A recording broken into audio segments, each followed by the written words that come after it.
삼남매를 유경수 여사가 굉장히 이제 엄하게 키웠다고 그러잖아요. 네네네. 그러니까 얼마나 무서운 존재였냐면 이게 전해지는 일화입니다. 박지만 씨가 학교 갔다는데 손이 양손이 부어 있다는 거예요.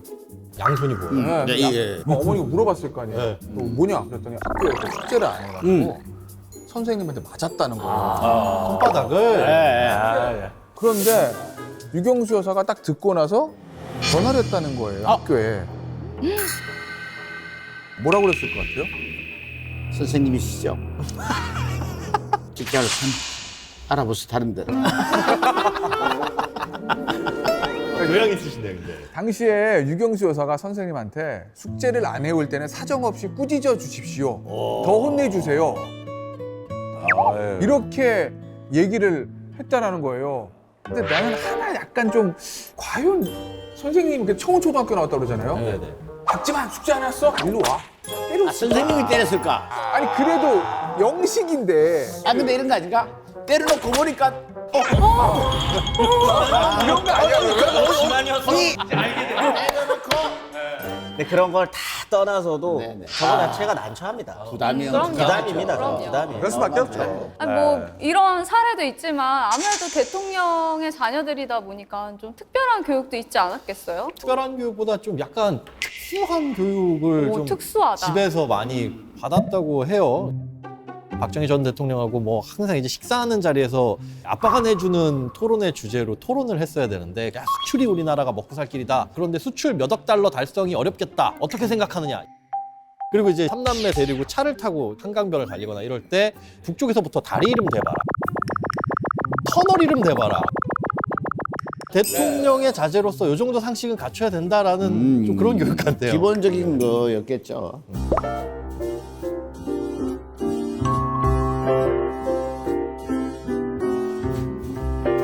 청와대에 있을 때 외국어를 과외를 받았다. 외국어 되게 잘하는 걸로 알려져 있잖아요. 과외를 받았다.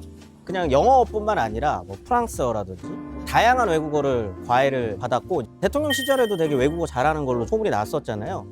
네네. 그랬죠. 그다음에 이제 좀 잠깐이었지만 프랑스 유학을 한번 갔다 오기도 했고 그러면서 좀 외국어에 대한 능력을 과외로부터 시작을 한 거다. 이런 외국어 수업을 시작으로 해서요. 박근혜는 이제 정치 수업까지 받게 됩니다. 박정희 전 대통령은 딸에게 국정 현안에 대한 의견을 묻기도 했대요. 특히 이제 외교라든지 안보, 경제 등의 주제로 토론을 하기도 했더라는데요.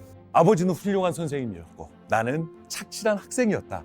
나는 이제 아버지로부터 돈으로 개선할 수 없는 과외 수업을 받게 된다. 라는 얘기를 하기도 했답니다. 박정희 전 대통령의 어떤 이런 박근혜 키우기는 박근혜가 이제 퍼스트레이디 역할을 맡기 전부터 이루어졌다고 합니다. 아, 그래요? 네. 그래서 박정희 부부는 큰딸이 이제 20살이 되면서요. 스페인, 뭐 하와이 이런 등 국제 무대에 그 당시 이제 이미 퍼스트레이드가 될 능력을 입증했다고 하는데요. 이때 이제 한 여교수가 유경수 여사에게 그만하면 그 내용도 퍼스트레이드가 될 수 있다. 근데 이제 그 이후에 유경수 여사가 어떤 얘기를 하냐? 왜 퍼스트레이드예요? 대통령이 되지 못해요? 요. 그렇게 되묻기도 했다고 합니다. 근데 더 재미난 건요. 바로 박정희 전 대통령은 자신의 후계자로 박근혜를 생각하고 있었다는 겁니다. 후계자라는 게 뭐 세습의 그런 개념이라기보다 정치를 시키면 잘하겠다. 그러니까 본인이 사실은 애들 셋 중에서 박지만 씨는 그 당시 뭐 어려서 그랬을지 모르겠는데 정보 감각이라고 하잖아요. 그거는 큰 딸인 박근혜 얘가 제일 낫다라고 평가했다는 얘기들이 있어요.